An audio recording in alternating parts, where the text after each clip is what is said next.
इयत्ता 9वी विषय हिंदी। पहली कविता शुरू है। कविता का नाम है चांदनी रात। उसके कवि है मैथिली शरण गुप्त, जो कि पूरी कविता आपने पढ़ ली है। कविता में चांदनी रात का वर्णन कवि मैथिली शरण गुप्त इन्होंने किया है। बहुत ही सुबह सुंदर और मनोहरी वर्णन अच्छे अच्छे शब्दों से उन्होंने किया है। चंद्र को चारु यानी सुंदर कहा है। पूरी प्रकृति यानी निसर्ग जो कि अपने लिए काम करता है, अपने लिए यानी सभी मानव प्राणी और अन्य जो कि सजीव और निर्जीव है, इसलिए ये प्रकृति एक दूसरे के साथ मिलकर काम करती है। निसर्ग का वर्णन करते हुए इस चंद्रमा का और तारों का वर्णन कवि ने किया है। उसमें पृथ्वी, जल, पानी, घास, आकाश और धरती का भी वर्णन कवि ने किया है। जब चांदनी रात होती है तब चंद्र जो रात्र को प्रकाशमान करता है, तारे टिमटिमाते हैं और चंद्र के जो चंचल किरण हैं वो पृथ्वी पर और जल में, थल में वो नाचते हैं। अंबर और अवनी पर चांदनी की स्वच्छ प्रकाश बिखरता है। धरती को बहुत आनंद होता है। वह आपका खुद का आनंद घासों की जो सुंदर पाते रहती है, वो पाते के ऊपर जो दो बिंदु पर गिरता है, उसी के दो बिंदु गिरने से वो अपना आनंद प्रकट करती है। मंद से हवा रात में चलती है, पेड़ हिलते हैं, फूल और पत्ते इधर उधर हिल रहे हैं। यह स्वच्छ चांदनी बहुत ही अच्छी चांदनी रात होती है। निस्तब्ध यानी शांत स्वभाव से वो रात आगे आगे गुजरती है। कोई भी गतिविधि बंद नहीं है। अपना कार्य सारी अनेक दिनों से, हजारों वर्ष से यह कार्य शुरू है। शांत रूप से, एकांत स्वभाव से, भाव से यह कार्य रात में शुरू है। चांदनी रात में तारे और चांद मोती से सब दूर बिखरते हैं। पृथ्वी उसको बिखर देती है। जब सुबह होती है तब सूर्य आता है और सूर्य आने के बाद चांद और चांदनी गायब हो जाती है, लुप्त हो जाती है। दिन भर सूरज अपना कार्य करता है। जब शाम होती है तब सूर्य विश्राम लेता है और उसी के बाद शाम होती है, रात होती है। वह काली रात काली नहीं रहती। वहां तारे आते हैं और चंद्रमा आते हैं। उनका प्रकाश सब पृथ्वी पर गिरने के बाद चांदनी रात कहला जाती है। उसके बाद यह शाम यानी कि रात अपना अस्तित्व निर्माण करती है।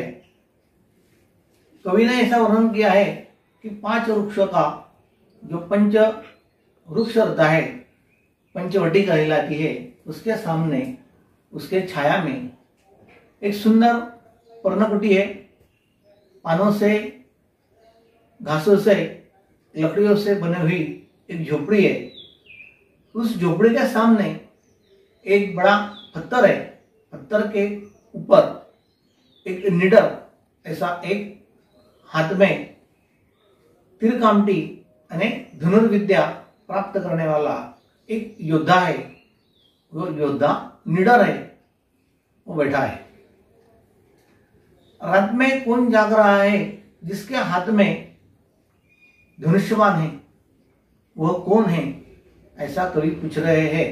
आगे कवि बोलते हैं कि वह कोई भोगी है, गृहस्थ है। जैसा कि कामदेव जैसा लगता है, सन्यासी जैसा लगता है, उसी दृष्टि से दुष्टगत यानी जो दिखाई पड़ रहा है।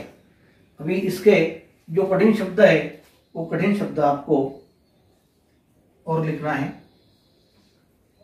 देखिए आगे, धनुर यानी कि तीरंदाज,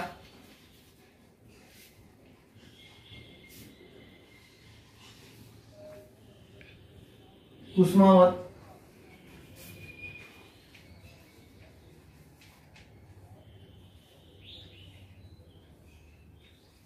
कुसुमा युद्ध, कामदेव,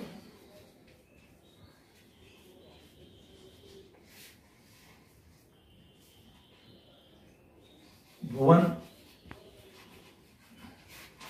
संसार,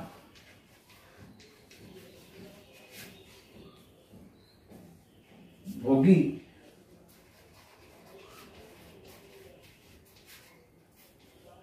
गृहस्थ, गृहस्थ यानी कि शादीशुदा व्यक्ति, योगी, योगी यानी त्याग करने वाला, उसे कहते हैं सन्यासी। और दृष्टिगत,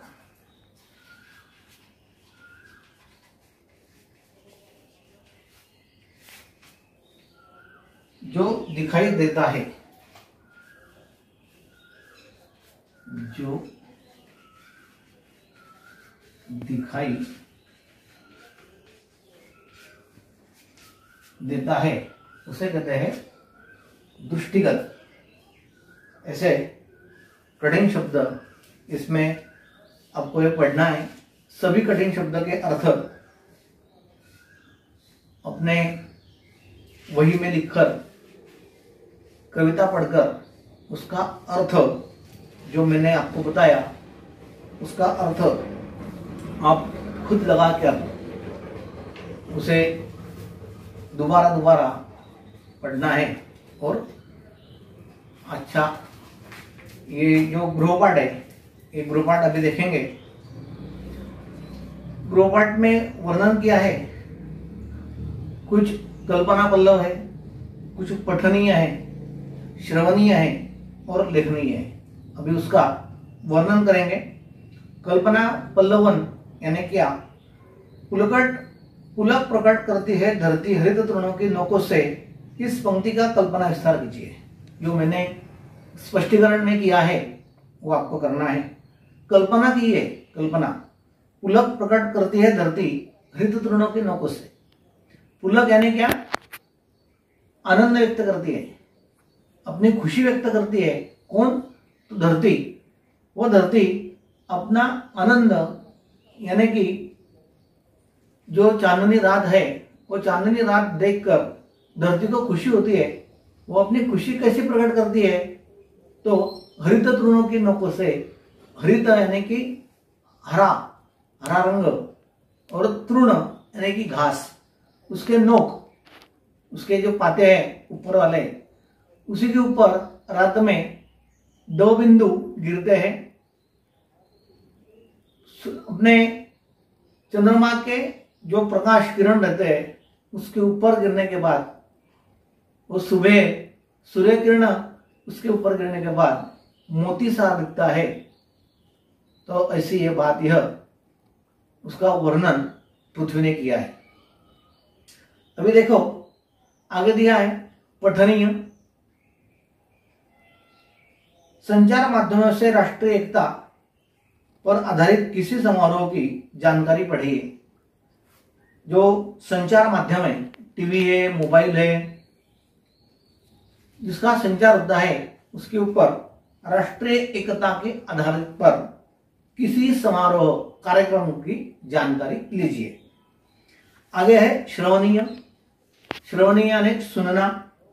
अपने घर परिवार के बड़े सदस्यों से लोक कथाओं को सुनकर कक्षा में सुनाइए। अपने पिताजी, माताजी, दादी, दादा, उनको कहिए कि जो पुरानी कथा है वह कथा आप हमें सुनाओ और आप सुनने के बाद उसको ग्रहण करो। ग्रहण करके बाद उस कथा को अपने कक्षा में इन बच्चों, बाकी जो बच्चे हैं, टीचर लोग हैं, उनको सुनाओ। आगे आए लेखनीय। आपको लिखान करना है। प्रकृति मनुष्य के मित्र है। स्पष्ट कीजिए। प्रकृति यानी ये जो निसर्ग है, यह निसर्ग और आप, हम व्यक्ति, ये प्रकृति के मित्र है। प्रकृति आपकी और हमारे मित्र है। तो जो एक दूसरे के जो संबंध है मित्रत्व के, उसको 10 या 12 पंक्तियों में आपको लिखना है। जैसे कि प्रकृति में क्या क्या है? ये धरती माता है, सूर्य है, चंद्र है, नदियां है, पानी है, समुद्र है, अलग अलग वृक्ष है। उसका और आपका जो संबंध है मित्रत्व का, वो आपको लिखना है। तो ऐसी आज का जो गृहपाठ है लेखनीय। प्रकृति मनुष्य की मित्र है। गृहपाठ लिखिए।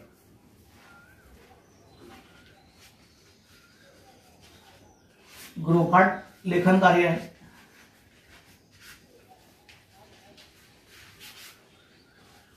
प्रकृति मनुष्य की मित्र है। प्रकृति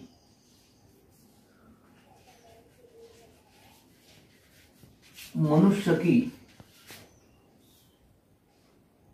मित्र है। आपको 8-10 पंक्तियों में लिख कर लाना है। और जो आपके जो ग्रुप है, व्हाट्सएप ग्रुप, आपके जो टीचर है, उनके ग्रुप पर यह गृहपाठ और वर्ग का काम जो है वह पूरा करके आज डालना है। धन्यवाद।